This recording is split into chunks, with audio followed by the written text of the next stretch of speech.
તમે આલો તો અબજો રૂપિયોને ખર્ચે જે યજ્ઞ થાય એનું ફળ મળે, એ ગૌ માતાના જીવન દાનનું ફળ મળે. અને બીજું, હરીફરી સુખી સંપ્રદાયો અને કે હવે છોકરા બારે કાઢી જાય અને એ માતાને આપણે આવા વગડામાં રખડતી મેળવીએ. એ ગાયને ખબર નથી કે પાણી ક્યાં છે, સારો ક્યાં, મારું રહેઠાણ ક્યાં. અને એ ગાય નેહાકા નાખતી રીતે ઢોળે બેહે તો આપણી હાથ પેઢીનો પુણ્યનો નાશ થઈ જાય, પેઢીનો નાશ થાય, પૂર્વજો નરકમાં, આમના પેઢી પણ બરબાદ થાય. એટલે એક ગૌ માતા જો દુઃખી થતી હોય એને તમે જો એક પગભર કરો ને હરતી ફરતી કરો, એક યજ્ઞનું પુણ્ય, આવું શાસ્ત્રમાં ચોખ્ખું લખેલું. એટલે બધા ઉપર દયા ભાવ દરેક ભગવાન. પણ ગૌ માતા આપણી ઈચ્છે છે, ગૌ માતા સેવા થશે એમાં કોઈ કમી નહીં રહે.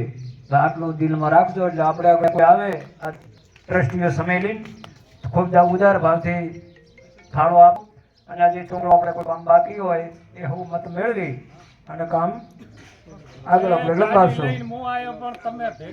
ડોક્ટર સાહેબ તૈયાર થાય પણ દરેક સમાજના ભાઈઓને ફોન આવે તો